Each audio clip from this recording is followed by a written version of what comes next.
ओम शांति। बाबा good morning. आज बाबा के 10 मार्च 2023 के महावाक्य हैं। बाबा ने सार में कहा, मीठे लाडले बच्चे, तुम्हारी है रूहानी याद की यात्रा। तुम्हें शरीर को कोई तकलीफ नहीं देनी है। चलते फिरते उठते बैठते बुद्धि से बाप को याद करो। बाबा ने प्रश्न पूछा, सदा खुशी किन बच्चों को रहती है? स्थायी खुशी ना रहने का कारण क्या है? तो बाबा ने उत्तर में कहा, जो पुरानी दुनिया पुराने शरीर से ममत्व तोड़ बाप और वर्षे को याद करते हैं, उन्हें ही स्थायी खुशी रहती है। जिनकी याद की यात्रा में माया के तूफान आते, अवस्था ठंडी हो जाती, उनकी खुशी स्थायी नहीं रहती। दूसरी बात, जब तक भविष्य राजाई इन आंखों से नहीं देखते हैं, तब तक खुशी कायम नहीं रह सकती। गीत में सुना, हमें उन राहों पर चलना है जहां गिरना और संभलना है। ओम शांति। ये बाप कहते हैं बच्चों प्रति।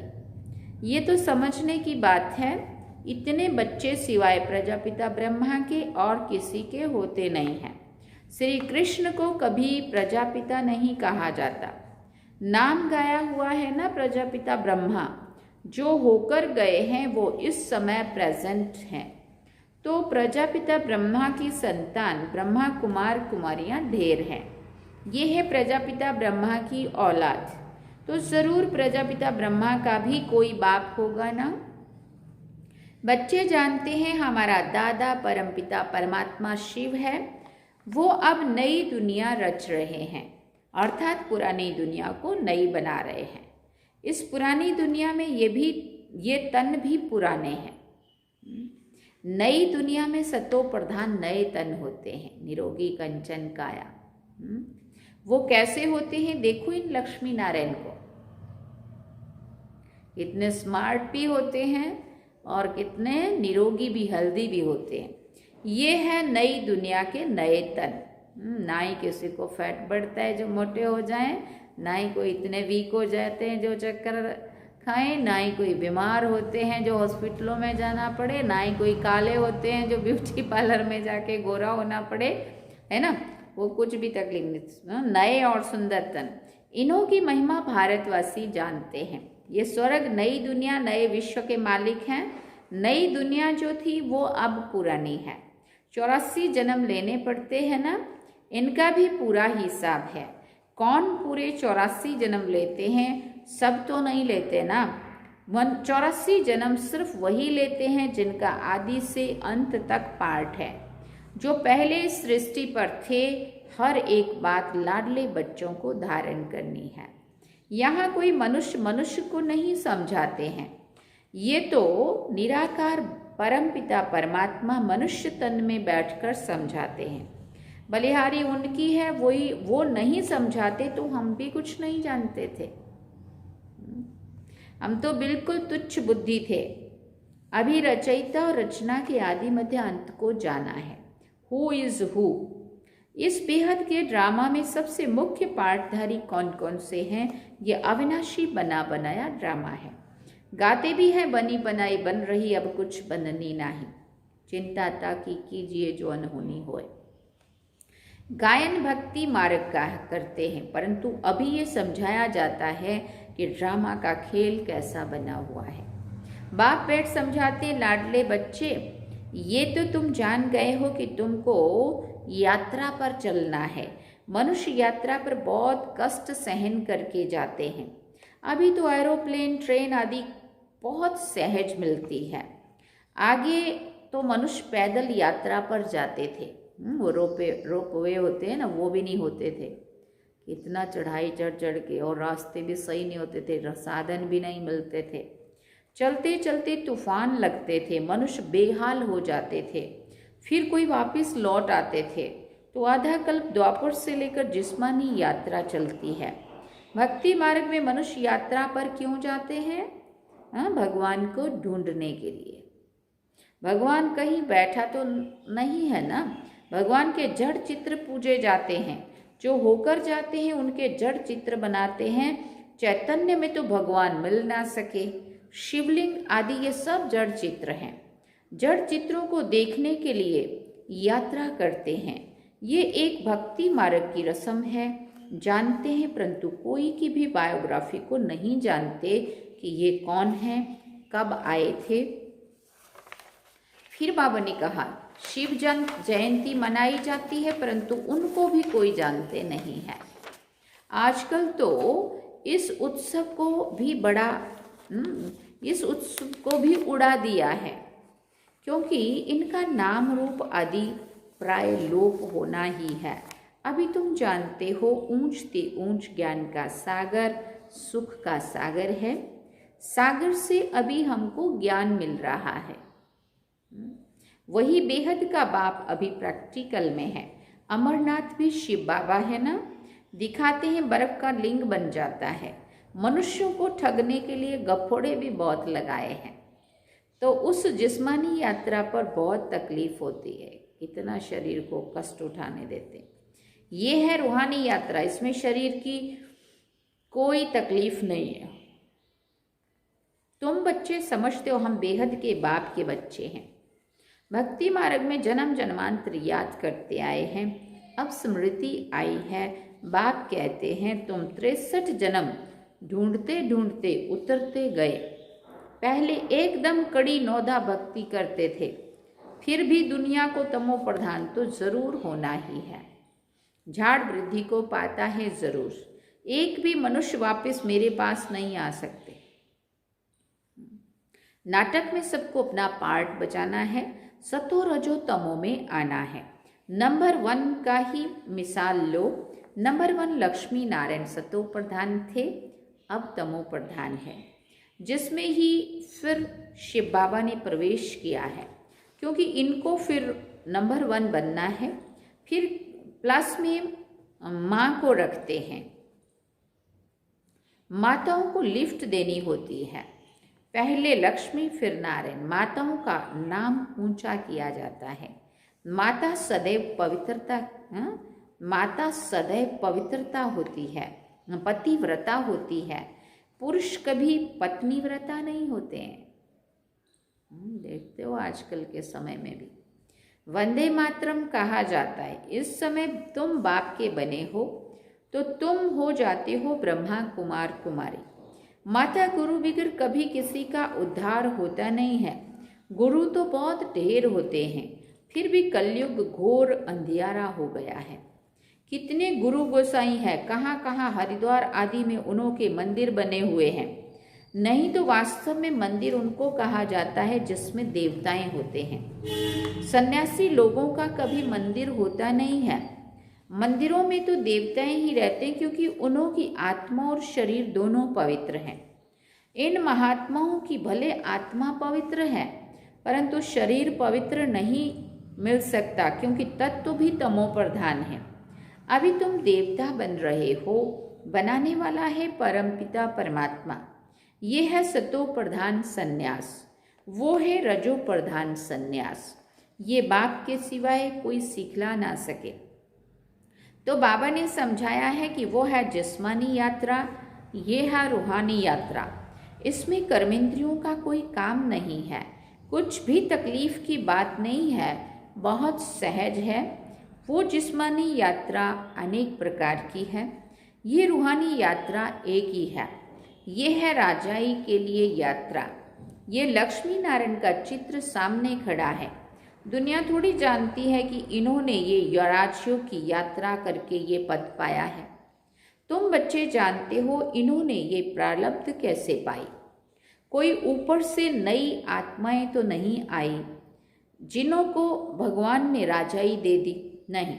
इन्हों को पुराने से नया बनाया हुआ है, जिसको रिज्यूविनेट व कायाकल्प तरु कहा जाता है।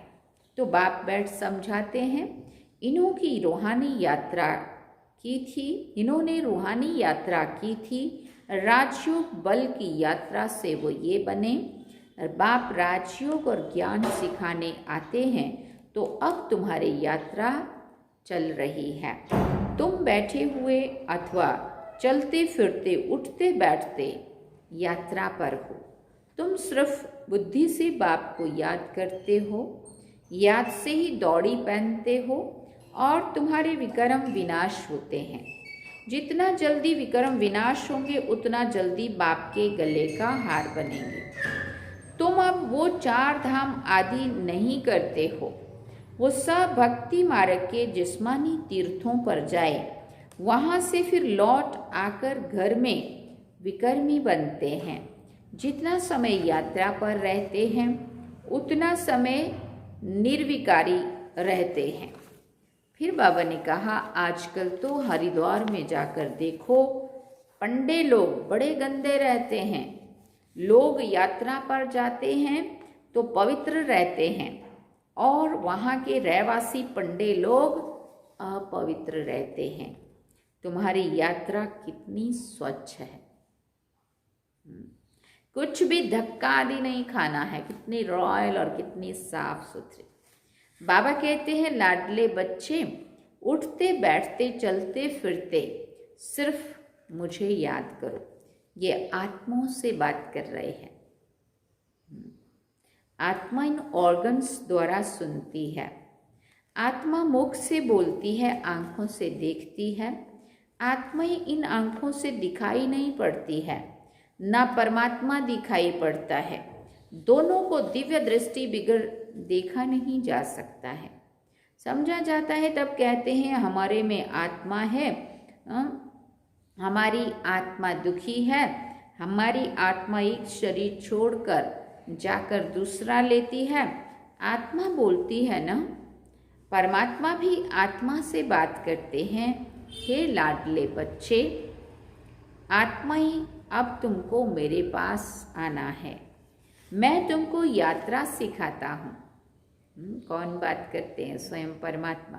ये आत्माएं, हे बच्चे, मैं तुम्हें यात्रा सिखाता हूँ, तुम्हें अब मेरे पास आना है। तुम पवित्र बनने के सिवाय मेरे पास नहीं आ सकते।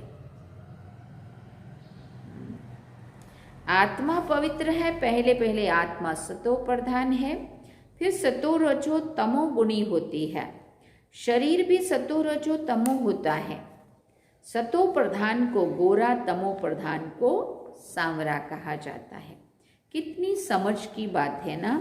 तुम जानते हो आत्मा और परमात्मा अलग रहे बहुकाल, अब आकर फिर मिले हैं।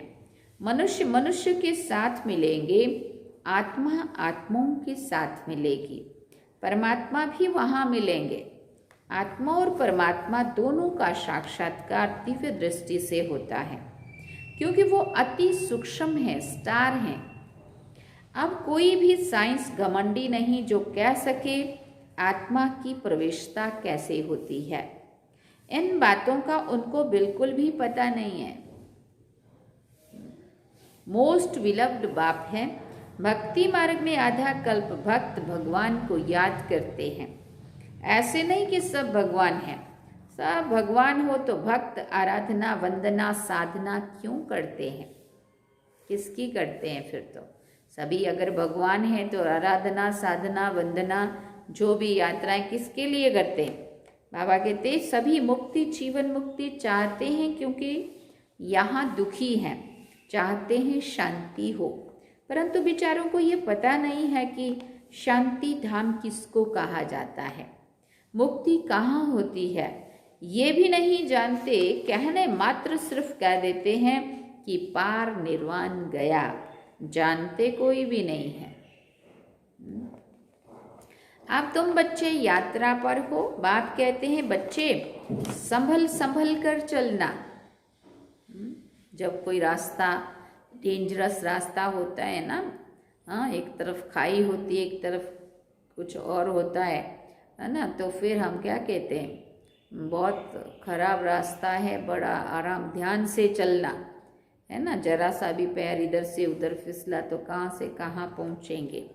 तो बाबा भी कह रहे हैं कि जिस रास्ते से तुम चल रहे हो ना, बड़ा खतरनाक रास्ता है, बहुत संभल के चलना है, क्योंकि माया से भरी हुई दुनिया है। तूफान तो बहुत आएंगे, तुम याद करने की कोशिश भी करेंगे, माया बुद्धि योग तोड़ देगी, फिर वो अवस्था ठंडी हो जाती है, खुशी का पारा हट जाता है। नहीं तो खुशी का पारा स्थायी रहना चाहिए ना। इन आंखों से वो राजाई देखते हैं तो खुशी कायम रहती है।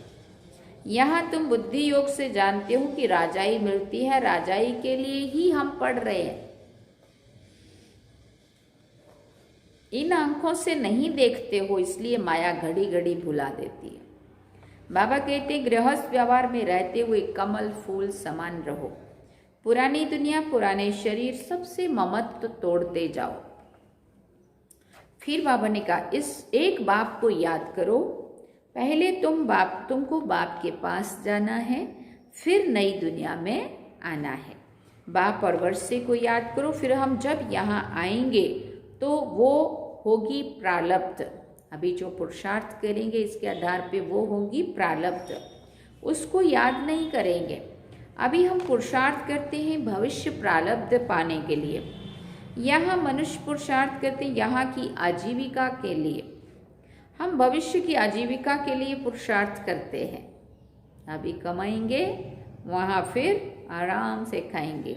गृहस्थ व्यवहार में रहते फिर ये कोर्स भी उठाना है, नॉलेज को धारण करना है, फिर तुमको पुरुषार्थ नहीं करना पड़ेगा।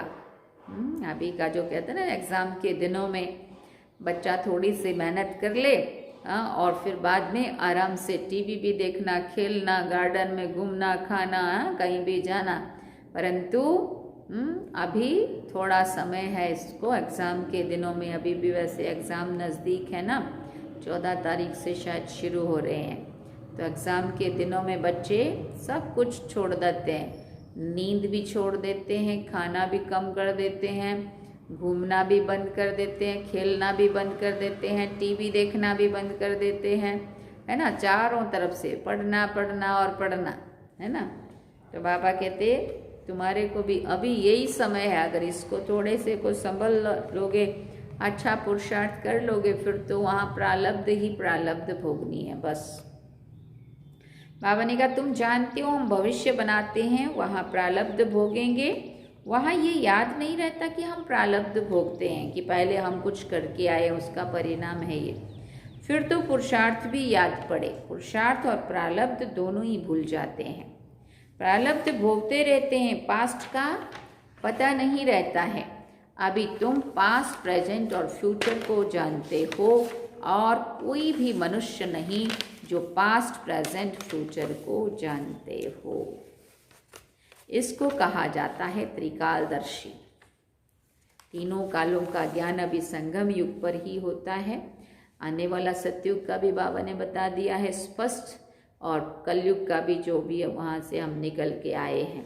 तो बाबा कहते हैं अभी तो तुम तीनों कालों को जानते हो, लेकिन सतयुग में चले जाएंगे तो पास्ट भी याद नहीं होगा, और फ्यूचर में क्या होने वाला है वो भी याद नहीं होगा। इसलिए बाबा कहते हैं तुम ब्राह्मण ही त्रिकालदर्शी हो। इसको कहा जाता है त्रिकालदर्शी। बाबा ने रूहानी यात्रा और जिस्मानी यात्रा का कॉन्ट्रास्ट भी अच्छी रीति से समझाया है। जिस्मानी यात्रा जन्म जन्मांतर करते आए, ये रूहानी यात्रा एक जन्म की है। स्वर्ग में जाएंगे, फिर लौटकर इस मृत्यु लोक में नहीं आना है। अच्छा, मीठे मीठे सिकेलदे स्वदर्शन चक्रधारी बच्चों प्रति माता पिता बाप दादा का याद प्यार और गुड मॉर्निंग।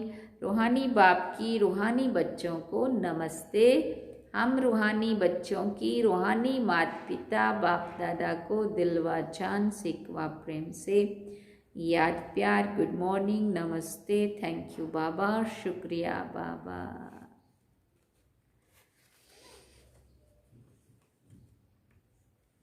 अब धारणा के लिए मुख्य सार सुनते हैं।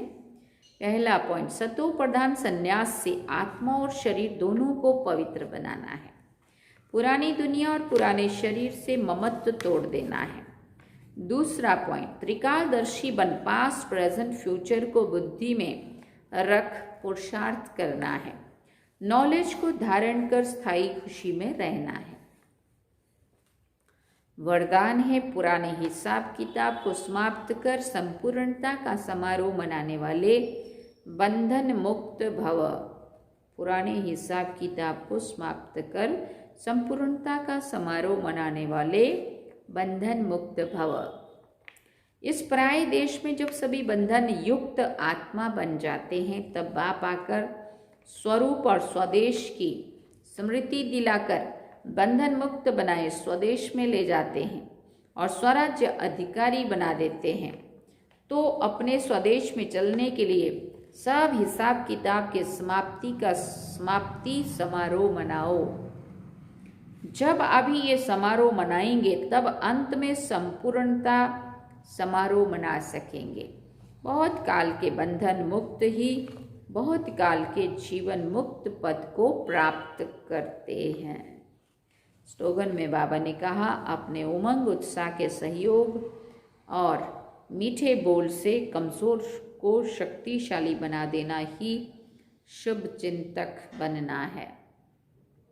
अपने उमंग उत्साह के सहयोग और मीठे बोल से कमजोर को शक्तिशाली बना देना ही शुभ चिंतक बनना है।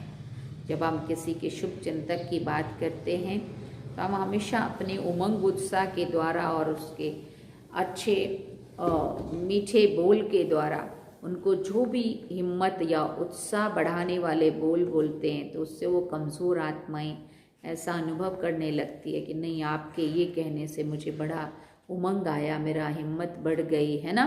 तो ये भी कितनी बड़ी शुभ चिंतक बन करके किसी को आगे लाना है, किसी कमज़ोर को शक्तिशाली बनाना है ना। तो बाबा ने कहा, अपने उमंग उत्साह के सहयोग और मीठे बोल से कमज़ोर को शक्तिशाली बना देना ही शुभ चिंतक बनना है। अच्छा, ओम शांति। ये थे बाबा के आज के महावाक्य। बाबा ने सार में कहा, मीठे बच्चे, मीठे लाडले बच्चे, तुम्हारी है रूहानी याद की यात्रा। तुम्हें शरीर को कोई तकलीफ नहीं देनी है। चलते फिरते उठते बैठते बुद्धि से बाप को याद करना है। और गीत सुना, हमें उन राहों पर चलना है जहाँ गिरना और संभलना है। ये है आज के बाबा के महावाक्य जो हम सभी ने सुने। अब आप देख रहे होंगे यहाँ कुछ कुछ लगा हुआ है ना सामने वाला। इसको मैंने मिटाया भी सही लेकिन मिटा नहीं। तो ये आज यहाँ रंग पंचम तक यहाँ पे होली चलती है। गुजरात में होली रोज रोज खेलते हैं लोग। तो आज सभी ने सबको तिलक लगाया तो सबको वो लगा दी, होली के रंग लगा दिया। तो मैंने मिटाने का कोशिश किया। इसमें तिलक बोला था बट ये ज़्यादा लग गया। तो आप सोच रहे होंगे आज क्यों तिलक लगाए हैं। तो अभी यहाँ होली चल रही है। अभी होली चलेगी यहाँ पे मेरे ख्याल से 12-13 तारीख तक, 12 तक तो चलेगी, रंग पंचम तक। जैसे दिवाली चलती है ना अपने कई दिनों तक, ऐसे यहाँ होली चलती है। तो आप सबको फिर से होली की शुभकामनाएं। पंचम तक चलेगी, सब खेलो आप ही। वैसे तो बाबा ने हमें अपने ज्ञान गुण और शक्तियों के रंग में बाबा ने रंगा है, परंतु अभी ये रस्म है तो सब कोई चाहेगा करें। तो अभी हम चलते हैं बाबा की याद में। ओम शांति।